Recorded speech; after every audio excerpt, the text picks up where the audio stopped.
Joshua Walker here at Japan Society for a tea time with Catherine Kobayashi at NHK World. I'm really excited to be talking to Catherine about what's going on in the world, her role as a journalist, and just how she's holding up. So let's start right here, Catherine. How are you doing? Hey, Joshua. Thanks so much for the opportunity. I have my tea ready as well.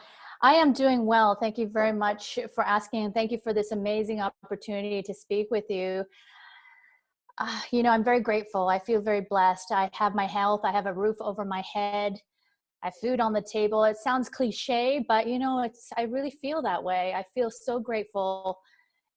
It's just such a difficult time for many.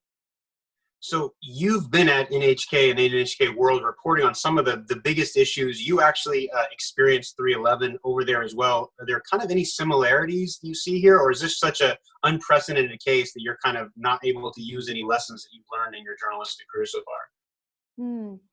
Well, the similarities with covering any story is that we really have to be careful about what kind of information we disseminate. People are following the stories about COVID-19 in real time and deciding what they do according to what they hear. The information changes people's behavior, right?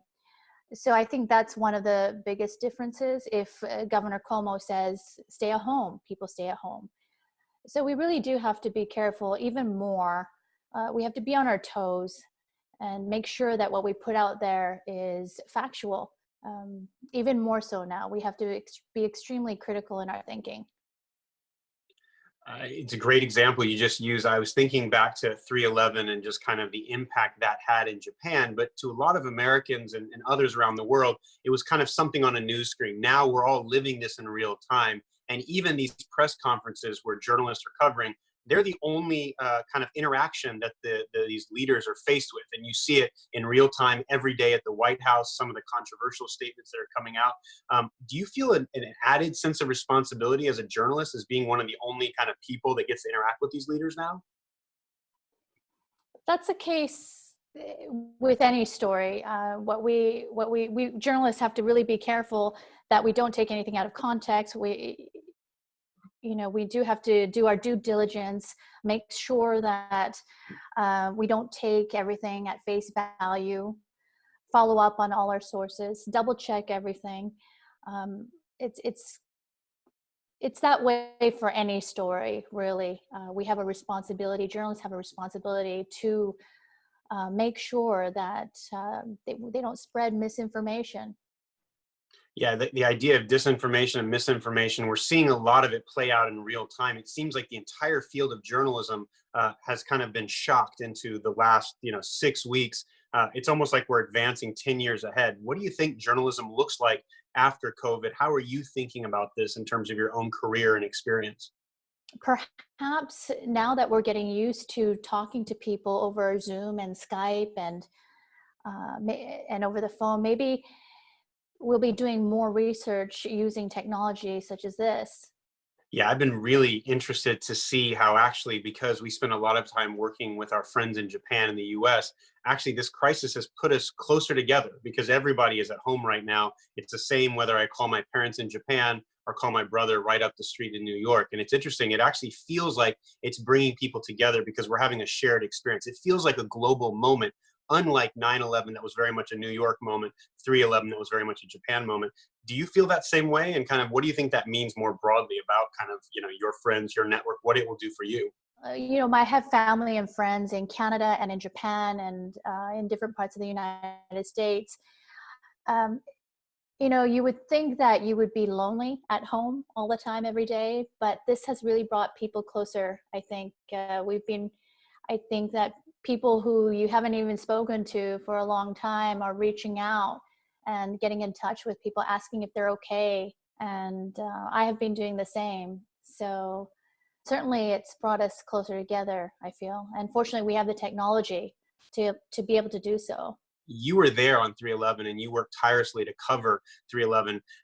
Is there something that you take from that moment that now gives you a sense of hope or resiliency as you face this, pandemic that we don't know when it's going to end, when life was we know it will go back, that kind of you learned from both your Japanese heritage, but also your experience there in Japan during this huge crisis in 3/11? just to give everybody context, I had just gone home. The earthquake hit at 2:46 p.m. I worked the early morning shift for many years. I was at work from before 5 a.m. every day. And so by that day, I had gotten home before 3 p.m. The earthquake hit, and I knew it was going to be a big one. So I hopped on a bicycle. I knew that trains would be stopped and the streets would get crowded very quickly. So I felt that my bicycle would be the best way to get to work. It was just instinctual. I got on the bike. I went to work. Before I even got to the building, my boss called me and said, "Hey, we need you. Come right away." I said, "Well, I'm almost there already. I'll be there in a minute." And then we worked through the night to cover the story. It was my first, I would say, really big story.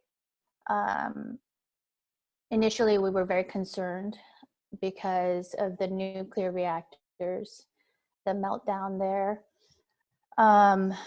So we were concerned how that would affect us, people in Japan. There was a lot of unknowns, just like now, and uncertainty and fear. But I tried to stay calm. Many people, by the way, left Japan, and understandably, they were concerned for their families and their own health and well-being. So many people left, and while people were leaving, I was wondering, okay, what should I do? Should I stay or should I leave? Should I stay and continue working? Or is this, is it too risky? I stayed. At the time, it was maybe easier for me to make that decision than for others. I didn't. I was single. I didn't have family. So I thought, okay, I'm just going to continue working. My family was in Canada, so I thought, okay, I'm going to continue working, and I did. I tried to stay calm throughout, even though I was very worried. What was going to happen? The food that we eat, the air that we breathe, are we okay? The water that we drink, As a journalist, I grew from the 3/11 experience to be able to do my job calmly without allowing the news to affect me. And I'm able to separate now work from my personal life better, I would say. One of the things that's been interesting is Japan society played a large role on 3/11 of kind of mobilizing U.S. Support for Japan. And one of the things we're struggling with is how do we, in a global moment, highlight friends like Japan that were going through this far before we were here in New York, but now have just overwhelmingly want to give something back. We've heard stories of people gathering masks in Japan and sending them to the U.S., people making the origami cranes like they did after 3/11 to send them for solidarity, but just trying to figure out what we can do. So when you ask yourself what you can do, I'm guessing that you channel that into your work and you see work as being an extension. But what's your advice to others who just are looking for something to do? They want to be that change they want to see in the world. What can they do besides staying at home? I feel if your neighbor needs some help, help your neighbor. That's the advice I have. But right now, you really need to watch. You need to make sure you do things safely, I think.